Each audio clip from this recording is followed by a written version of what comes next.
मराठे आता चांगलेच आक्रमक झालेत. मराठा आरक्षणासाठी मनोज जरांगे पाटील यांच्यासह मराठा समाज बांधव मुंबईकडे कूच करण्यापूर्वी 24 ऑगस्ट रोजी बीडमध्ये अंतिम निर्णायक सभेचं आयोजन करण्यात आलं होतं. या सभेत जरांगे पाटील नेमकं काय बोललेत याविषयी आजच्या या घ्या समजूनच्या भागामध्ये जाणून घेऊयात. नमस्कार, मी विश्वास तुमच्या सर्वांचं आजच्या घ्या समजूनच्या भागामध्ये स्वागत करतो. मनोज जरांगे पाटील यांनी मराठा आरक्षणाच्या मुद्द्यावर सध्याचे राज्याचे मुख्यमंत्री देवेंद्र फडणवीस यांना अनेकदा धमकीवजा भाषेमध्ये शब्द सुनावल्याचे पाहायला मिळते. त्यात आता जरांगे पाटील 29 ऑगस्ट रोजी मराठ्यांना घेऊन मुंबईत येणार आहेत.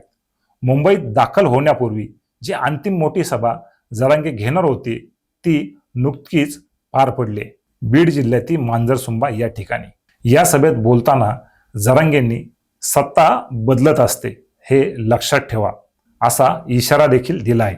कारण सत्ता बदलणार आहे कधी ना कधीतरी.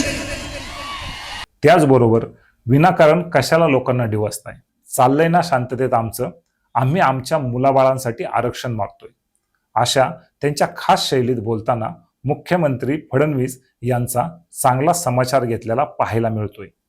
ही सभा सुरू असताना सभेला अनेक गावोगावातून लोकांनी हजेरी लावल्याचे दृश्य पाहायला मिळते. त्यातून पुन्हा एकदा जरांगेंच्या समर्थनार्थ मराठे कमी पडत नाही असा संदेश जणू मिळू लागलाय. तब्बल 5 लाखापेक्षा अधिक लोक केवळ एकाच जिल्ह्यातून मुंबईकडे रवाना होतील अशी माहिती आता या सभेच्या अनुषंगाने मिळत आहे. मराठ्यांच्या मुलांना हात लावाल तर याद राखा, देवेंद्रजींचं ऐकून तुम्ही लोक दंगल घडवणार आहात का, अशा अनेक आशयाच्या शब्दांनी जरांगेंनी आपल्या सभेच्या अंतिम भाषणात चांगलाच वणवा पेटवलेलं चित्र पाहायला मिळू लागले. या सभेच्या अंतिम भाषणाने राज्यातील मराठा पुन्हा किती ताकदीने एकवटून मुंबईकडे रवाना होईल याचे तुर्तास अंदाज लावता येतील.